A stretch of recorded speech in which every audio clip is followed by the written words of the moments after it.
La Vella द्वारी इवले से रोपा la Vella द्वारी तयाचा वेलो गेला गगनावरी मोगरा फुलला मोगरा फुलला मोगरा फुलला मोगरा फुलला मनाची गुंती गुंफियला शेला मनाची गुंती गुंफियला शेला बाप रखुमा देवी वरी विठ्ठले अर्पिला मोगरा फुलला मोगरा फुलला मोगरा फुलला मोगरा फुलला. नमस्कार मित्रांनो, तुम्हा सगळ्यांचं स्वागत आहे माझ्या यूट्यूब चॅनल सुरेखा पाटील आर्टमध्ये. आज जे मी हे अभंग म्हटलंय संत ज्ञानेश्वर महाराजांचं, ज्यांना गायलेलं आहे लता दिदींनी आणि संगीत दिलंय हृदयनाथ मंगेशकरजींनी. तर हे याचे 3 कडवे आहेत, म्हणजे कविता जे काही म्हणू शकतो आपण. 3 स्टेंजाज आहेत याचे. तर पहिला स्टेंजा कसा आहे, मोगरा फुलला मोगरा फुलला. शाब्दिक अर्थ कसा होतो, जसा आता मी तुम्हाला म्हणते, हे मोगरा फुलला, हा मी तोडून आणला असेल ना वेलांवरून, मग हा आपण तोडलेला मोगरा आपल्याला किती छान वाटतो ना, हा देवासाठी वगैरे तोडून आणतो ना आपण, सुगंधित वास येतो. हा झाला याचा शाब्दिक अर्थ, मोगरा फुलला मोगरा फुलला. पण संतांच्या भाषामध्ये, कारण त्यांची भाषा फार गूढ असते बरं, असे शाब्दिक अर्थ नाही निघत त्याचे. खूपच म्हणजे जे आपण म्हणतो ना, एकदम छोट्याशा याच्यातनं एवढा मोठा विस्तृत वर्णन आपण त्याचं करू शकतो.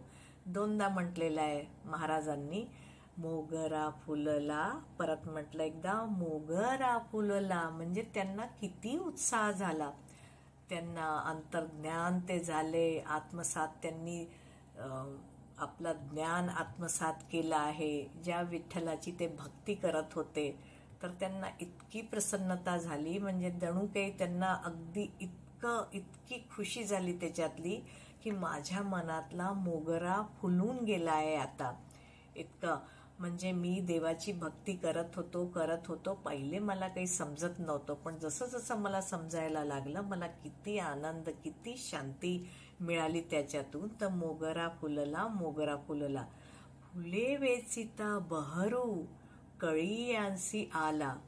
इतकी मला ते फुले वेचले मी जेव्हा, जसं जसं मी वेचत होतो, तर माझ्या मनातली काही भूक जात नव्हती. म्हणजे मला ते अंतर्ज्ञान झालं आणि मी तो ज्ञान प्राप्त केला, देवाला आपल्या अंतर्मनात मी बसवलं. इतका मला आनंद झाला, इतकी शांतता वाटली मला. तर मला अजून वेचायची आहेत, ते वेचून घेतली मी. पण ज्या मागच्या कळ्या आहेत त्या पण तर कधीतरी उमलणार आहेत ना, मग त्याला पण मी तोडणार आहे. म्हणजे मला इतका ज्ञान पाहिजे, तेव्हाच तर मी सगळ्या लोकांपर्यंत पोहोचू शकतो, याचा हा अर्थ निघाला. म्हणजे मोगरा कसा, हा रूपक अलंकार आहे ना.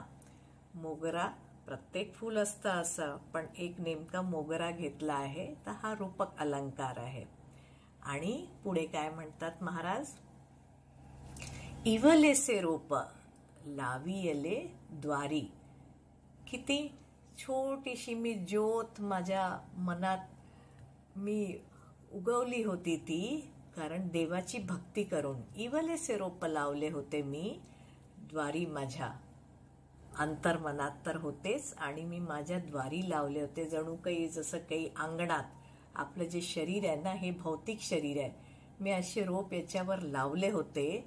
आणि तयाचा वेलू गेला गगनावरी. आत्मसात मी जे ज्ञान केले आतमध्ये, तर माझं ज्ञान इतकं वाढलं देवाची भक्ती करून.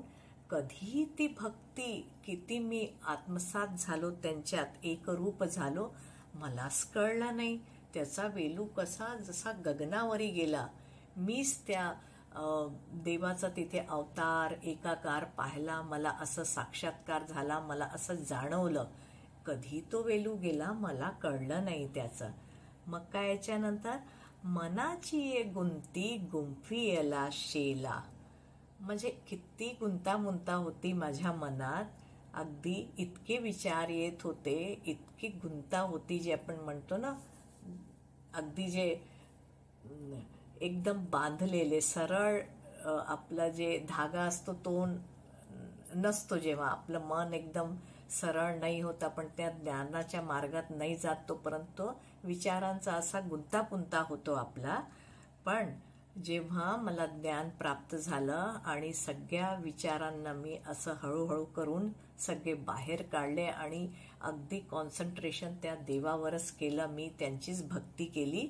तर मी मग म्हणजे कसं असतं ना, आपण कसं वस्त्र कसं विणल्या जातं, ताना आणि बाना असतं, बरोबर ताना आणि बाना, आणि मग त्याचा एक सुंदरसा शेला तयार करतो. तसंच मला ज्ञान जेव्हा प्राप्त झालं, मी छान भक्ती केली देवाची, पांडुरंगाची, तर एक एक एक एक माझं सगळं सुलझत गेलं ते, आणि व्यवस्थित मी त्याचा शेला बनवला. आणि बनवल्यानंतर काय केलं मी, म्हणजे मला जेव्हा ज्ञान प्राप्त झालं, तर मी तेच तर देवाला वाहिलं नंतर, बाप रखुमा देवीवरी आणि विठ्ठले अर्पिला. मी विठ्ठलाला आपला बाप मानतोय, रखुमा देवी यांच्यावर तो मी शेला असा सजवून दिला, म्हणजे स्वतः त्यांना मी अर्पण करून दिला. आणि मग परत मोगरा फुलला, मोगरा फुलला. किती सुंदर अभंग आहे बघा मित्रांनो. याचा किती गूढ अर्थ निघतो. शाब्दिक अर्थ तर ठीक आहे, मग एवढं आपल्याला शाब्दिक अर्थामध्ये इतकं नाही समजत, पण जेव्हा आपण रूपक अलंकारांनी जेव्हा महाराजांनी आपल्याला समजवलं त्याचा, तर त्याचं आपण आपल्या मनात घेऊन असं वेगवेगळ्या प्रकारे आपण याचं निरूपण करू शकतो, की कसा मोगरा फुलतो आणि कसा तो बहरून येतो. आणि तो असं तोडल्यानंतर म्हणजे कळ्यांना असं दुःख पण होत नाहीये, की अरे आता याच्यानंतर आपला नंबर लागेल का. शाब्दिक अर्थ असा होतो ना, की तोडल्यानंतर मग कळ्यांचा नंबर येईल, पण तसं नाहीये. हे ज्ञानाचा मोगरा आहे. जितकं जितकं महाराज त्याला तोडून घेतात, तर त्यांना अशी खुशी होते की मागच्या कळ्या पण बहरून येतील आता. असा खूपच सुंदर अभंग आहे हे. पुढे पण असं मी तुम्हाला आवडलं तर अजून भजन अभंग म्हणेल मी. तर तुम्हाला कसं वाटलं सांगाल मला. आवडलं तर नक्कीच लाईक करा, कॉमेंट करा, सबस्क्राईब करा. चला परत एकदा भेटूया. तोपर्यंत टाटा, बाय.